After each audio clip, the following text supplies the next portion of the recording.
I think that the most undervalued part of a sales cycle is the pre-sales process, and more specifically, the note-taking, journaling, documenting, however you want to say it, that you have with your customer. Many of you know that I was in the car industry, and selling cars was something I grew up around, and really feel like it's an experience that everybody in the sales industry, whether you're selling, digital goods or medical equipment, I feel like everybody should be in the car sales business because you get to experience so much nuance of a sales process, and that would be the handshake, the eye contact, and how somebody reacts to you when you present them with either a price or an offer on their trade-in car or something like that. There are so many little physical nuances, emotional nuances that you get in a car buying process that you don't see in today's digital world of buying a website. Many of us are just sitting behind our computers or laptops, and we're making the sale through an email, maybe through a Skype conversation, and you miss out on just really getting the feel for sales, the feel for working with customers. And I think that if you're building yourself a sales journal along the way, that you'll be able to sort of craft that missing piece for yourself and for your organization that's going to serve many aspects of your business. So many of us know in the digital space that if you're servicing clients, a lot of people aren't making decisions in the holiday season, right? So you have this sort of dip in traffic and in income in some cases.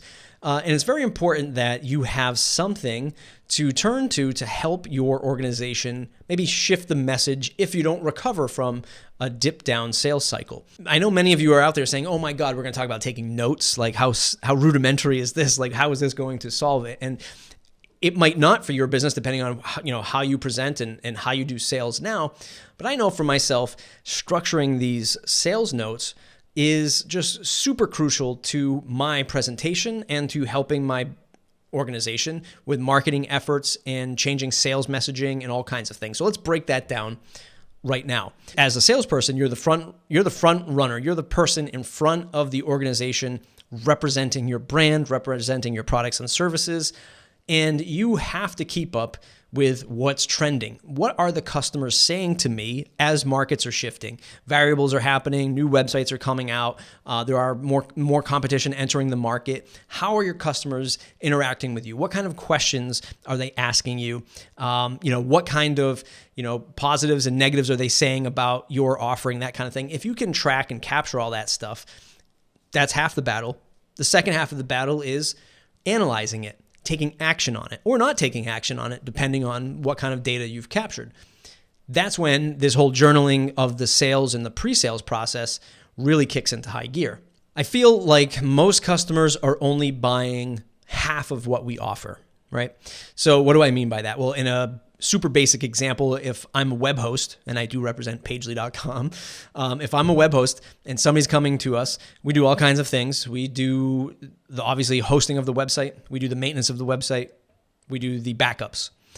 People are coming to us and they're like, oh, great. I want the hosting. I want the maintenance, backups, whatever. You have a backup, that's good, right? So they're not buying everything from us.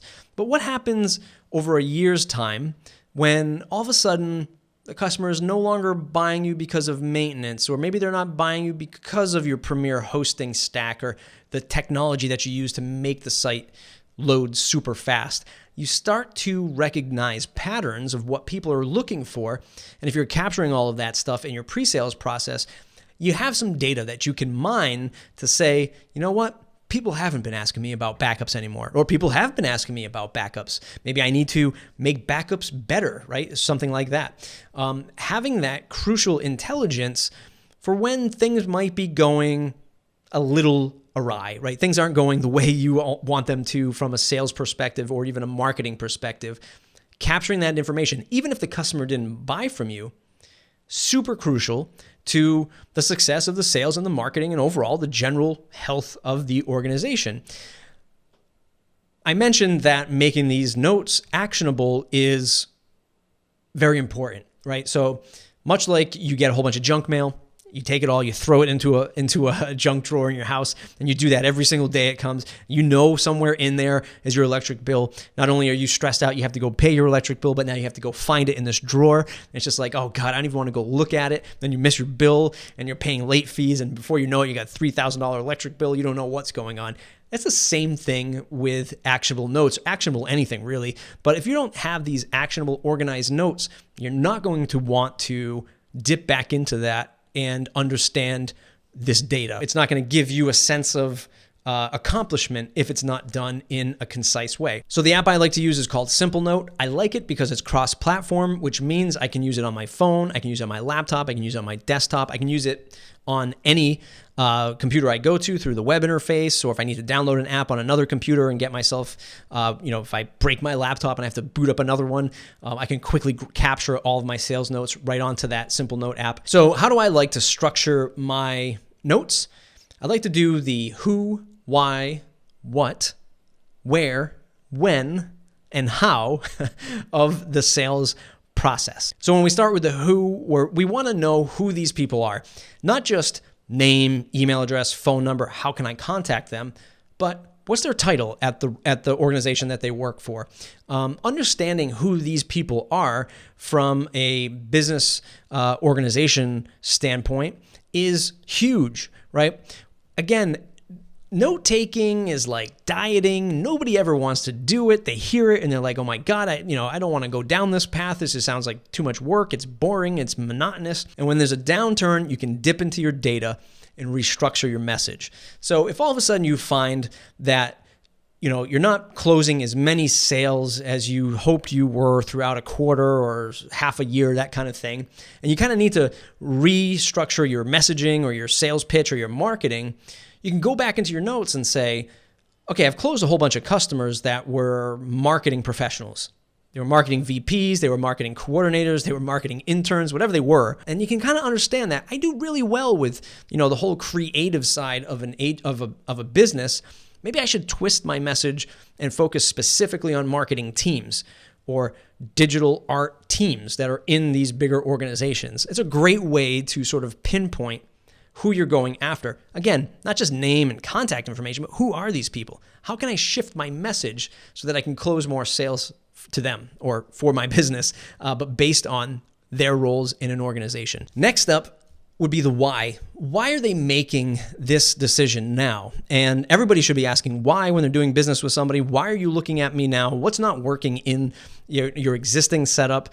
What is drawing you to us as an organization? And why is your company making this choice? A lot of people might say things like, well, we're looking for something cheaper, or, every year we have to go out and search for new vendors. It's sort of what we have to do at our organization. And it's just like this thing that we do. There's always going to be a deeper why, and it's going to be something that you're going to have to work at of getting. I mean, maybe some people will tell you exactly why it is, and it could just very well be price, but typically, the person isn't going to want to reveal exactly why it is. And, for example, on the digital agency side, if you're selling websites, maybe a lot of people are afraid to say that they bought a website and just not working for them. Maybe they're the person responsible for it, and they feel like, I made the wrong decision a year ago, and here I am a year later trying to make that decision again, and I don't want to lose my job, and I don't want to look like an idiot to my boss or my team. So they're not really willing to tell you why they really are seeking you out. But hopefully through good conversation and just generally trying to understand why it is that your customer is coming to you, that's going to be very, very important, not only to the close of the sale, but for the expectations that you have for that client or working with that client, and the expectations for the client working with you.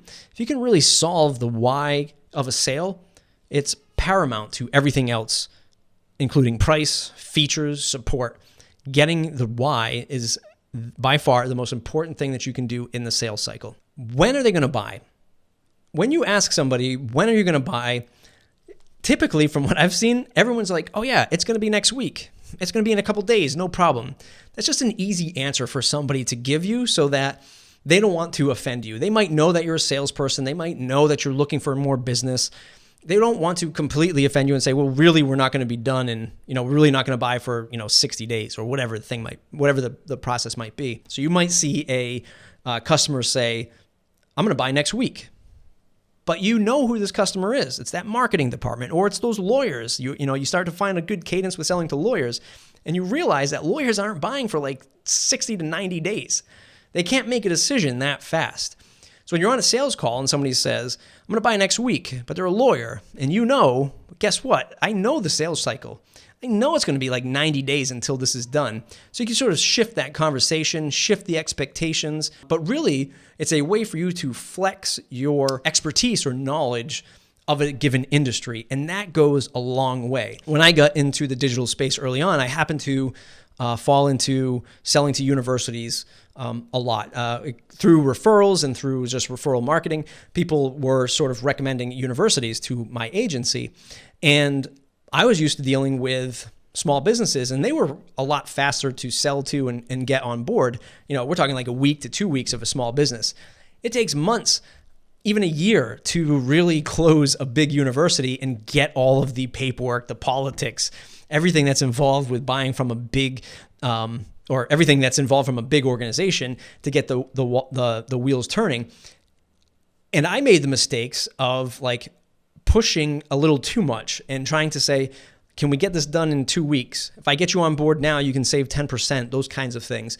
And it sort of showed my cards a little too much from the sales perspective. Like I was too eager to get business.